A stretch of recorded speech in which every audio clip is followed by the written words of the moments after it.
Economy in Valorant is something known to all players, but not many truly understand how it works. So today we're going to break down everything you need to know in order to master the economy for Valorant. Managing your economy correctly can truly be the difference between winning or losing a game.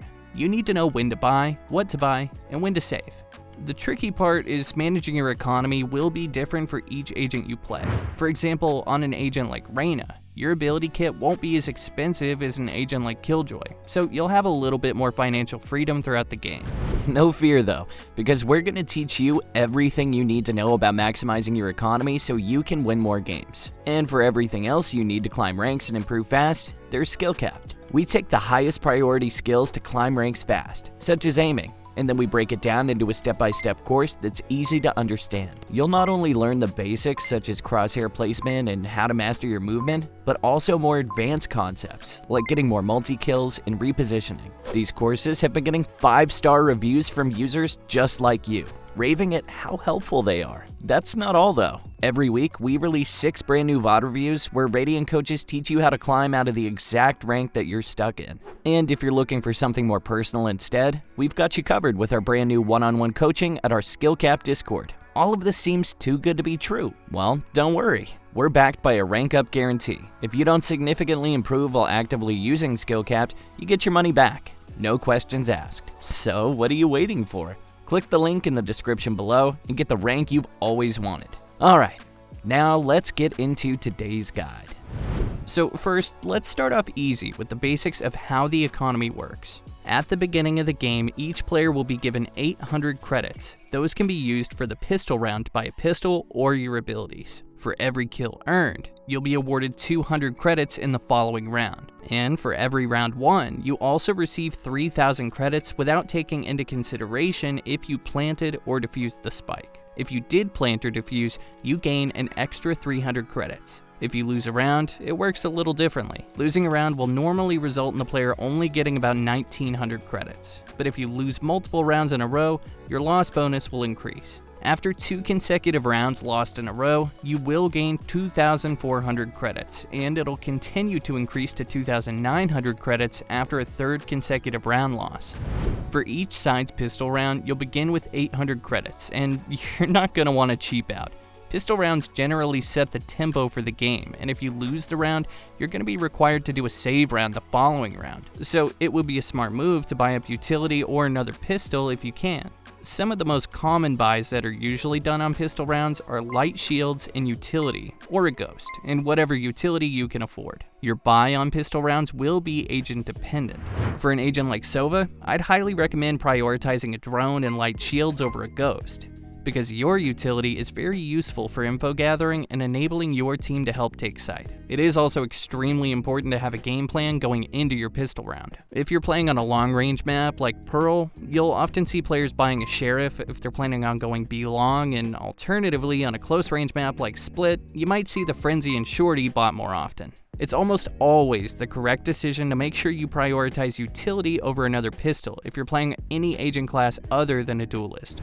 Now, a common misconception is that if you win the pistol round and your team buys up, that you're force buying. Since you have the economy advantage, this will be your first full buy. The only time you should be saving a pistol after winning the pistol round is if you're on Jet trying to save for a 3rd round operator. After winning the pistol round, you should be buying up a Spectre, Judge, or a Marshal instead of saving, because you want to keep the momentum in your favor and build up your economy. If your team loses the pistol round, you now have a decision to force buy against the other team or not.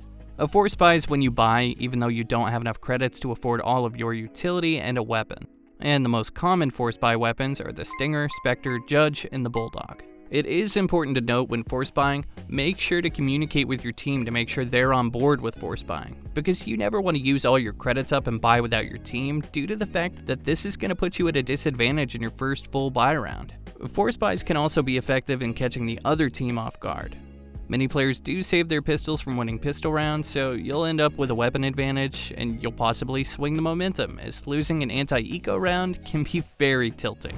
If you won the pistol round and then bought up your anti-eco round and converted that to a round win, the 3rd round will be your bonus round. You'll be taking your weapons from your anti-eco round and going up against your enemy's full buy round.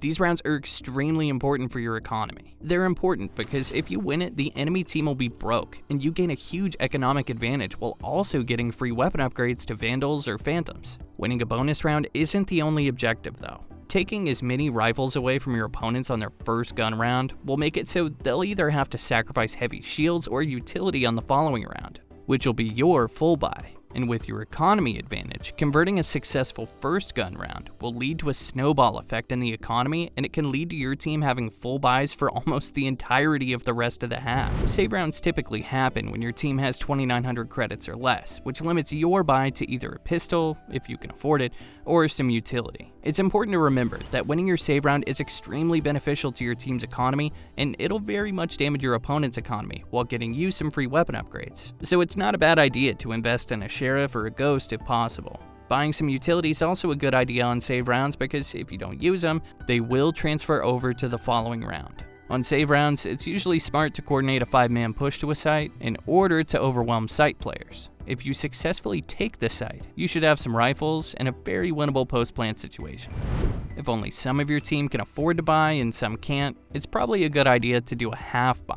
This is when you buy weapons and utility with your extra credits while also keeping just enough so you can full buy the next round. Common buys on these rounds are Spectres, Sheriffs, and Bulldogs. It's important to check your buy menu to see the minimum amount of credits you'll receive the next round so you can have a good idea of whether or not you'll have enough credits for the following buy round. These rounds are very winnable, but they also usually have the objective of taking as many guns away from your opponent as possible, so they'll be forced to rebuy on the following round, which won't allow them to build a strong economy.